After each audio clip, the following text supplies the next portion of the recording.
Oke semuanya, kembali lagi sama Wam2 di sini. Di hari Sabtu yang sangat indah ini, akhirnya gue mau ngelanjutin alur cerita dari anime yang hampir aja ngebuat warga isekai rungkat dalam seketika. Tapi bukan karena triple sevennya loh ya, melainkan karena produk makanan dan minuman yang ada di dalamnya. Buat yang belum nonton episode pertama sampai ke 6-nya, sikat aja link playlistnya di bawah. By the way, yang gue bawakan kali ini hanya episode ke-7 sampai episode ke-9-nya saja. Mohon pengertiannya aja ya guys. Belakangan gue dilanda kesibukan karena ternyata wisuda gue dimajukan ke bulan Oktober. Jadi ya gue cuma bisa menghibur kalian dengan sisa tenaga yang ada. So, tanpa berlama-lama lagi, mari kita putar aja opening yang baru gue buat tadi malam.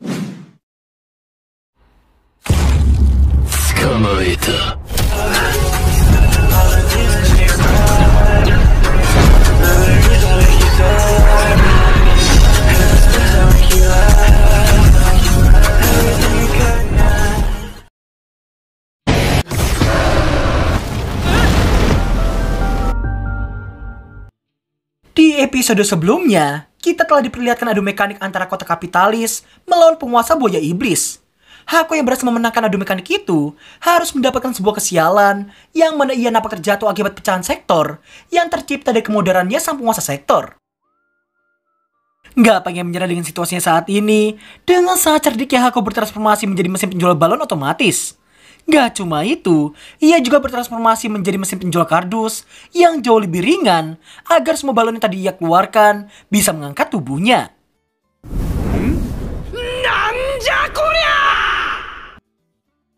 Sontak Hako pun terkejut karena mendapati sebuah labirin raksasa tepat di bawahnya saat ini. Setelah mengingat ucapan Hulemi soal adanya dungeon labirin bawah tanah di sektor Danau Seryu, ia memutuskan buat memotret labirin itu sebelum akhirnya tiba di bawah.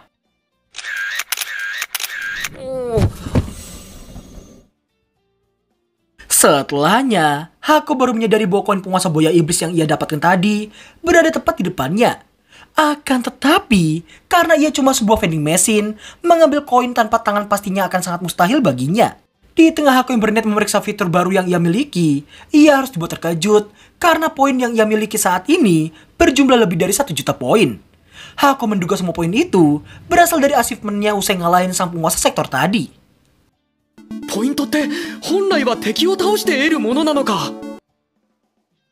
Sebagai penggila vending machine, tentu Hako gak kehabisan akal sama sekali buat mengambil koin itu.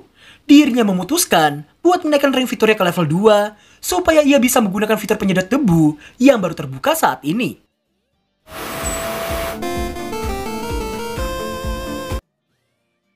Usai menghisapnya, Hako merasa agak kecewa karena mengira koin itu hanya berfungsi sebagai koleksi. Tak lama berselang, untuk pertama kalinya Hako nampak berkedip-kedip seolah hendak meledak. Yang mana ternyata itu adalah peringatan dari sistem yang memberitahukan batasan dari transformasinya hanyalah 2 jam per hari. Demi keamanan, Hako diminta buat kembali ke wujud biasanya.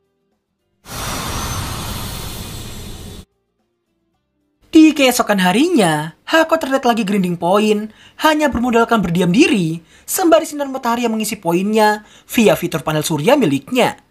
Namun tak lama kemudian Hako nampak sangat terkejut, karena mendapati 4 Hunter Fury yang lagi kabur dari kejaran 3 ekor orc. Mengetahui mereka sedang dalam bahaya, dengan sigap Hako langsung melakukan penyamaran, dan bantu mereka dengan cara mengusir para orc, dengan melempari mereka dengan beberapa botol susu.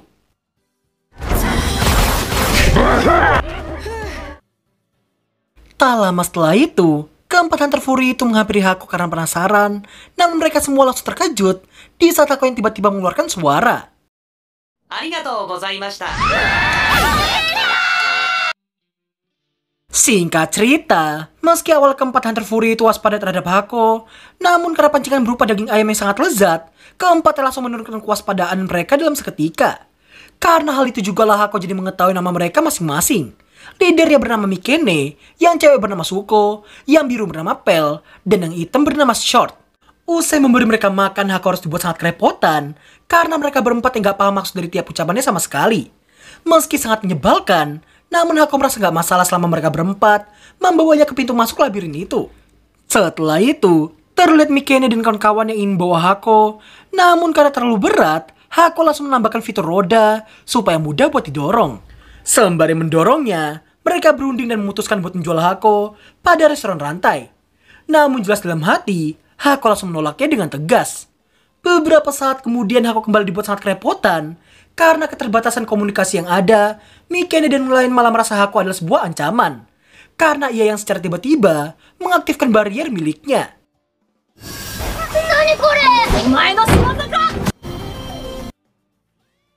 Demi mempermudah komunikasi yang ada, Hako memutuskan untuk menggunakan salah satu fitur yang udah lama pengen dia coba. Namun sayangnya... 変な絵というか見たことないけど。日本語表示だし Tak lama setelah itu, keempatnya pun berunding dan merasa Hako tak ingin mereka bawa ke pintu masuk.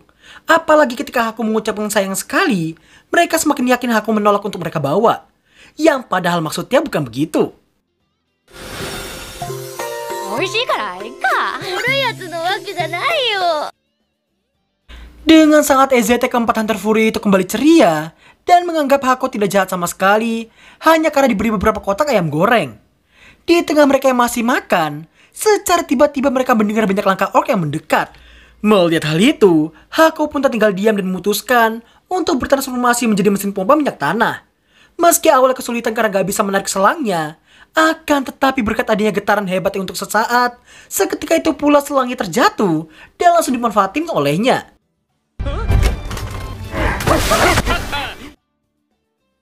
Mengira semua telah beres, namun alangkah terperanjaknya Hako dan keempat Hunter Fury karena merasakan getaran yang sangat hebat secara tiba-tiba.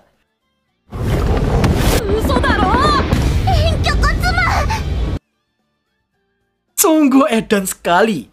Titan tengkorak raksasa dengan api yang menyelimutinya barusan rupanya adalah sang penguasa sektor labirin itu. Dan untungnya, Hako dan yang lain berhasil kabur cukup jauh dari sang penguasa sektor. Demi keamanan, mereka memutuskan buat beristirahat di lokasi itu sampai pagi tiba. Namun sebelum pagi menjelang, nampaklah 3 Hitodama yang mendekat ke arah mereka. Ngelihat hal itu, Hako pun langsung bangunkan Mikene dan yang lainnya. Setelah terbangun, mereka yang kepanikan harus melakukan apa. Seketika itu pula Hako nampak memberi mereka masing-masing beberapa botol air putih. Hingga pada akhirnya ini yang mereka lakukan.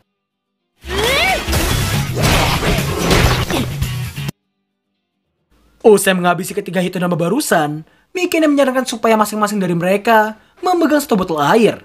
Agar mereka siap jika sewaktu-waktu ada Hitodama lagi yang muncul. Terlepas dari itu semua, Pel merasa kagum dengan betapa cekatannya Hako tadi. Namun meski begitu, mereka masih menolak untuk percaya bahwa Hako adalah alat sihir yang memiliki kesadaran manusia. Singkat waktu, sepanjang perjalanan menuju pintu masuk labirin, Mikene dan lain terhenti karena mendengar adanya pertarungan yang sedang terjadi tak jauh dari sana. Short pun dikirim untuk memeriksa situasi yang ada. Dan ketika kembali, Short memberitahukan Pakuma datang bersama beberapa hunter yang lainnya. Mendengar hal itu, jelas membuat Hako terkejut sekaligus senang dalam seketika. Short juga memberitahukan, di antara para hunter yang dibawa sama Pakuma, ada hunter cewek yang terus meneriakkan nama Hako, sembari menendang dan memukul banyak orc sekaligus. 心配ばかりさせて一発ガツンとか。 Shin berpindah ke Lamis yang baru selesai menghabisi banyak orc di sana. Dirinya pun terkejut di saat melihat Hako yang perlahan mendekati dirinya. Hingga sesaat kemudian ini yang ia lakukan.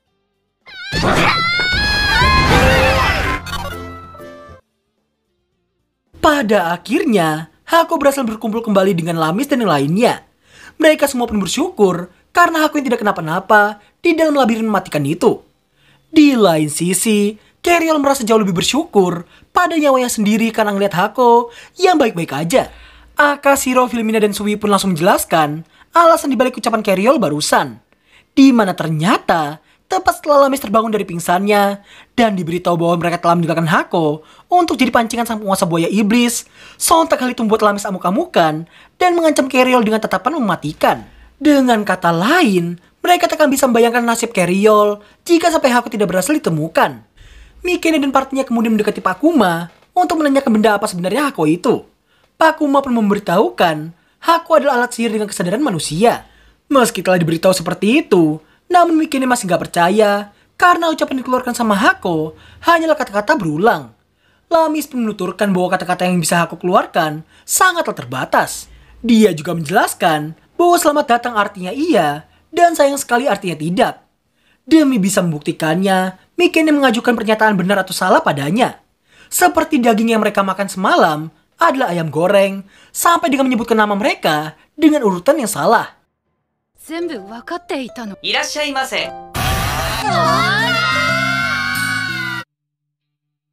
Shin berlanjut memperlihatkan Carriol yang meminta bantuan Hako untuk menghabisi penguasa sektor dungeon labirin itu. Dengan kata lain, mereka akan menghadapi Titan tengkorak raksasa itu sekali lagi. Keinginan Carriol itu bukan tanpa alasan, yang mana ia menjelaskan siapapun orang yang bisa berhasil mengalahkan penguasa sektor dan mendapatkan koinnya, maka keinginan orang itu akan terkabulkan. Mendengar penjelasan Carriol barusan, jelas saja membuat Hako terkejut bukan main dalam seketika. Karena ia yang baru aja memperoleh 1 koin yang berasal dari sang penguasa buaya iblis sebelumnya. Carriol juga menjelaskan bahwa dirinya ingin impian dari semua anggota serikat Wonggobloy-nya bisa terkabulkan. Di mana 1 koin penguasa sektor mewakili 1 keinginan yang sama. Dan dari timnya itu setidaknya mereka membutuhkan 6 koin penguasa sektor. Carriol pun mengaku mereka saat ini telah mengumpulkan 3 koin. Dan jelas saja itu masih belum cukup sama sekali. Tak lama kemudian, Carriol yang telah diberitahu Hulemi perihal adanya jiwa manusia dalam tubuh Hako, seketika itu pula Hako sangat terkejut karena ia yang bisa kembali ke wujud manusianya menggunakan permintaan koin penguasa sektor itu. Karena akan lebih mudah jika bekerja sama untuk mencapai impian masing-masing, Hako, Lamis, dan juga Hulemi menerima ajakan join Carriol ke serikat Wonggobloy miliknya.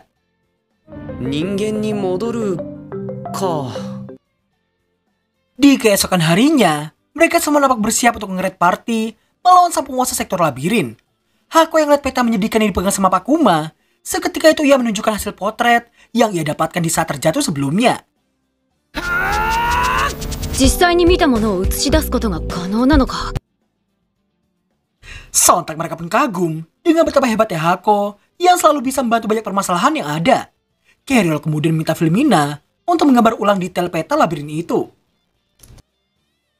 Di tengah mereka lagi menyusuri dungeon itu, rupanya rencana mereka untuk menghadapi sang penguasa sektor ialah membuatnya jatuh ke dalam lubang jebakan alami yang ada di sekitar sana. Tak lama setelahnya, Pakuma meminta pada semua orang untuk berjalan di pinggir dengan posisi punggung mereka harus menyentuh tembok di sana.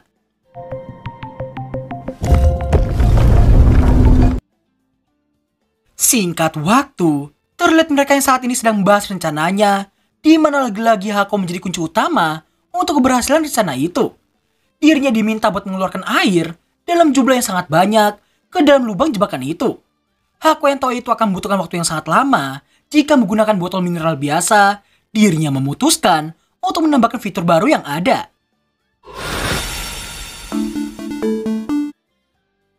Berkat Hulemi dan Lamis, mereka jadi mengetahui fungsi fitur baru milik Hako. Filmina kemudian diminta sama Carriol untuk memasukkan duitnya ke dalam Hako. 準備万端。 Sontak mereka pun terkejut karena Hako yang mampu mengeluarkan air segitu banyaknya sekaligus. Meski senang karena bisa membantu, namun Hako khawatir karena dirinya yang cuma bisa berubah 2 jam sehari. 1日2時間までしか使えないんだよな。参ったな。 Setelah beberapa hari telah berlalu, mereka semua baru menyadari air yang telah mereka isi selalu diserap oleh tanah di dalam sana. Dan hal itu membuat airnya jadi tak terisi sama sekali. Mendengar hal itu, Hako pun terbesit satu ide yang mungkin akan berhasil.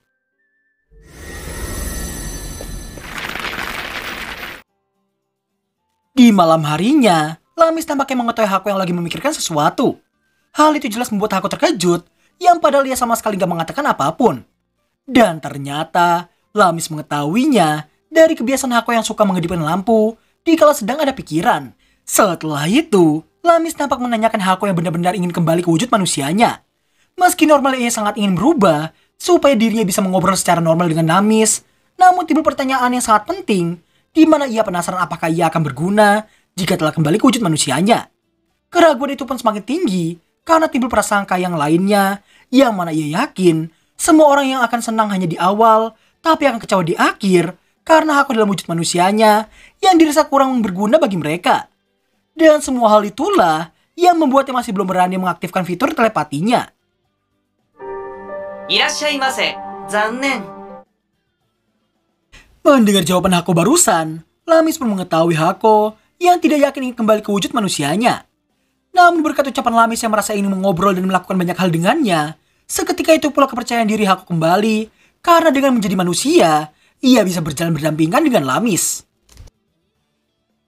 Singkat cerita, setelah lubang jebakan yang kini telah berisi banyak es batu, serta hawa yang sangat dingin, Hulemi terlihat masih sangat ragu karena Titan tengkorak api itu, yang konon bahkan bisa menguapkan sihir es dari mage yang dulu menantangnya. Tak lama berselang mereka semua nampak dia membatu, karena sang penguasa sektor yang muncul lebih cepat dari yang direncanakan sebelumnya. Namun meski begitu, Pakuma tetap ada rencana dan meminta Miken untuk segera memencet tombol lubang jebakan di sana.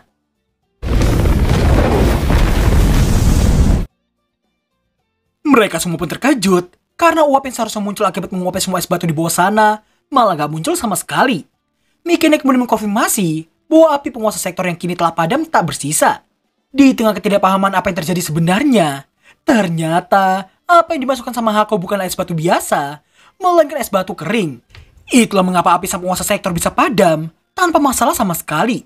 Meskipun idenya sangatlah hebat, namun kini dia harus melihat para badut yang malah nyerang Titan tengkorak itu dengan melemparinya menggunakan batu. Karena damage batu-batu itu sangatlah kecil, Lamis harus dibuat sangat marah karena Carriel yang berniat melemparkan Hako hanya demi memberikan sejumlah damage yang ada.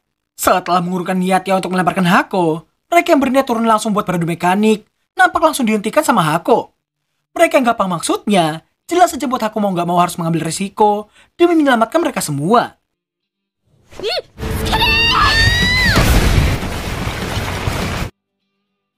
Dan begitulah bagaimana vending machine bisa memenangkan pertempuran melawan penguasa sektor keduanya. Lamis yang berniat turun ke bawah untuk menyelamatkannya nampak langsung dihentikan sama Hako dengan nge-spamming kata-kata sayang sekali sembari berubah ke fitur vending machine tabung oksigen miliknya. Hulemi menyadari bahwa Hako ingin menyampaikan pesan bahwa di dalam sana sangatlah berbahaya saat ini. 所持品の欄に遠距骨魔のコインが追加された。 Setelah menyedot koin penguasa sektor, dengan sangat cerdik Hako keluar sendiri dari lubang itu menggunakan cara yang sama seperti saat terjatuh sebelumnya.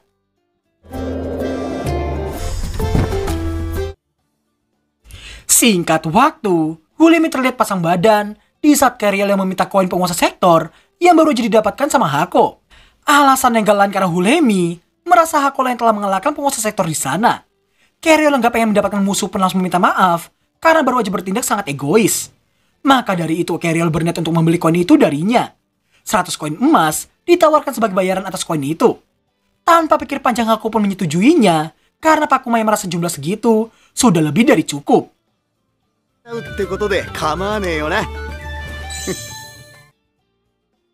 Setelah semuanya beres, mereka memutuskan untuk mampir ke asosiasi Hunter Sektor Labirin, di mana terlihat hanya ada 2 resepsionis di dalam sana. Pakuma menyarankan supaya mereka beristirahat dulu di sana untuk 1 malam. Di tengah Lamis yang udah tertidur pulas, Hako yang merasa lega karena bisa bertemu Lamis kembali. Hal itu membuatnya mengantuk dan memutuskan buat tidur di sebelahnya. Di keesokan paginya, nampaklah Hako, Lamis dan juga Hulemi yang diminta untuk menetap di sana. Karena mereka bertiga yang diminta untuk menyelidiki bagian luar dungeon labirin. Tak lama kemudian mereka semua dibuat terkejut karena kedatangan Hunter tampan di sana. Nama dari Hunter yang kayak MC overpower ini adalah Miss Well. Karena aura ketampanan yang sangat luar biasa darinya, kedua resepsionis itu pun langsung auto kelepek-kelepek dibuatnya. Karena Miss Well yang ingin peta yang paling baru dari dungeon labirin mereka, ia diminta buat menunggu selama 3 hari karena masih dalam proses pembuatan. Meskipun kelihatan sangat tampan dan OP, namun hal itu belum cukup untuk membuat Hulemi terpukau padanya.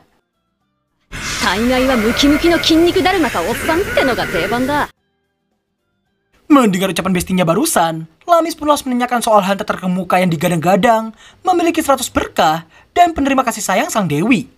Yang mana orang itu adalah Hunter cewek dengan para super kawaii. Hulemi mengetahui orang itu dari banyak kabar yang beredar. Dirinya meyakini bahwa Miss Well juga termasuk dalam jajaran manusia spesial seperti Hunter 100 berkah itu. Di malam harinya, nampaklah aku yang sangat terkejut karena Miss Well yang keluar dari penginapan dan menunjukkan sifat yang sangat berbeda 180 derajat dari yang ia lihat di siang tadi.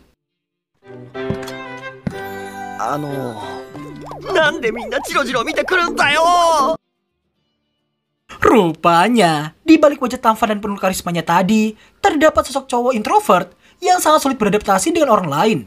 Usai mengingat ucapan emaknya, Miss Well yang mulai agak tenang harus dibuat sangat terkejut karena Hako yang bersuara secara tiba-tiba.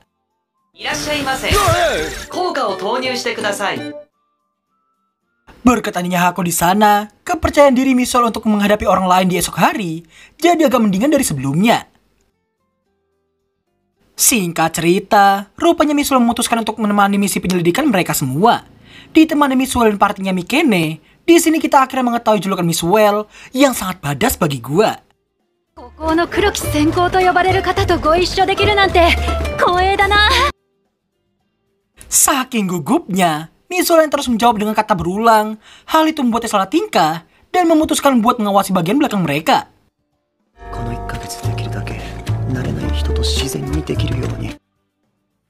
Scene berlanjut di malam harinya. Terlihat Hako dan Miswell yang sedang berjaga sembari mengobrol bersama.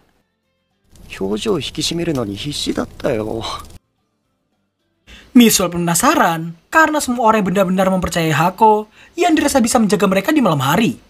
Miswell juga merasa kagum karena biasanya ia akan tertekan hanya karena membeli sesuatu. Namun berkat adanya Hako, ia tidak merasa ketekanan tersebut. 気軽に買えるというのも自動販売機のメリットの一つだ。 Seminggu kemudian, misi penyelidikan mereka berjalan normal tanpa kendala sedikit pun. Namun di sini kita akhirnya mengetahui bahwa cewek di dalam anime bisa terkena kamun. Ya nggak tahu, silakan translate sendiri. Tapi untuk para ciwi-ciwi, harusnya langsung paham gak sih artinya? Ngeliat Lamis yang sedang kesakitan, dengan sigap Misol langsung membantunya. Lamis-san! Nice da son, Miswell! Ya bolehlah, toh Misol juga punya karisma MC. Jadi gak masalah sih menurut gua kalau ada sedikit tikungan di anime ini. Setelah beberapa saat, Hako baru menyadari apa yang sedang terjadi oleh Lamis. Karena hal itulah Hako berniat membantunya dengan menambahkan fitur vending machine pembalut. もしかして。なるほど。これなら安心だ。 Di tengah Suko yang lagi nyender ke badannya Hako, ekspresinya langsung berubah di saat Hako yang berubah bentuknya secara tiba-tiba. Nampaklah Hako yang baru aja menambahkan fitur baru berupa mesin cuci. 2 minggu pun telah berlalu sejak mereka mendapatkan misi penyelidikan labirin dari Pakuma. Menurut Hulemi, mereka akan tiba di desa sektor labirin dalam 3 hari lagi. Dan setelah apa yang terjadi pada Lamis sebelumnya, Misol mulai berani makan bersama dengan yang lainnya. Lamis pun nampak senang di saat Misol yang memuji betapa hebatnya kota kapitalis miliknya itu. Hulemi kemudian memberitahukan bahwa tidak satupun dokumen zaman dulu yang pernah membahas alat sihir seperti Hako. Tak lama kemudian, kereta kuda mereka berhenti karena Mikene dan Pele menyadari adanya 5 bau orang asing yang menghadang tak jauh di depan mereka. Mendengar hal itu, Hako langsung merasakan firasat buruk dalam seketika. Misol yang menduga orang-orang itu punya urusan dengannya, dirinya pun meminta Lamis dan yang lain untuk segera pergi dari sana. Lamis yang melarangnya buat pergi seorang diri, namun Misol tetap ngotot karena takut jika mereka semua dalam bahaya. Mengetahui Misol yang hanya merasa khawatir, Hulemi dan Lamis pun langsung menenangkannya karena selama ada Hako, mereka tak mungkin kenapa-napa. Hako yang tahu Misol tak percaya begitu aja, dirinya pun langsung menunjukkan sihir barier miliknya. 発光の加護で結界って言うんだよ。 Di tengah Misol masih terkejut, Hulemi langsung membuat tantangan untuknya.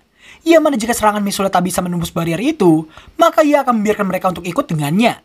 Namun jika tertembus, maka mereka dilarang buat ikut. Demi keselamatan mereka semua, Misol tak akan segan-segan untuk mengerahkan seluruh kekuatannya.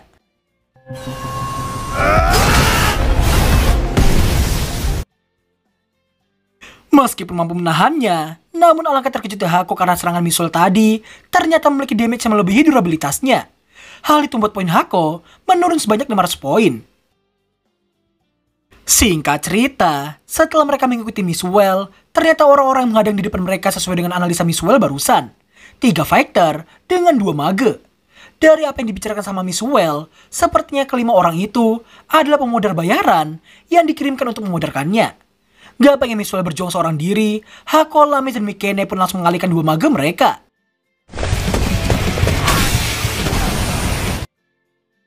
Setelah berhasil menahan serangan mereka, Lamis terlihat memanfaatkan Hako yang baru aja berubah menjadi penyemprot air sebelumnya.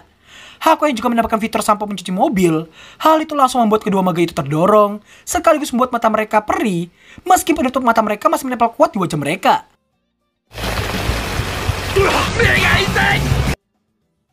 Setelah berhasil menang EZ, Shin langsung kembali ke adu mekanik Miswell melawan si boss fighter.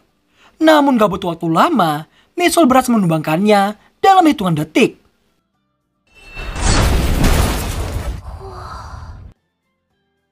Setelah mereka berkumpul kembali, Misol terlihat masih belum bisa memberitahukan alasan kenapa nyawanya bisa sampai diincar. Ditambah karena ia takut jika masalahnya akan merembet ke Lamis dan yang lainnya, Misol memutuskan untuk pindah sektor supaya gak terjadi hal yang tidak diinginkan sama sekali. Namun sebelum pergi, Lamis langsung menghentikannya dan menyarankan supaya Misuel buat join dengan serikat uang goblonya Keriol. Alasan yang gak lain karena mereka hanya ingin merekrut orang-orang kuat saja tanpa memperdulikan masa lalu dari tiap anggotanya. Mendengar ajakan Lamis barusan, Misol pun langsung terkejut karena serikat uang gobloy itu terkenal sangat kuat di jajaran hunter kelas atas. Hulemi menyarankan supaya Misol menghubungi mereka dulu supaya bisa lebih nyaman ke depannya. Meski Misol menjawabnya dengan kalem, namun begitu berpaling, rupanya sifat introvertnya belum hilang sepenuhnya.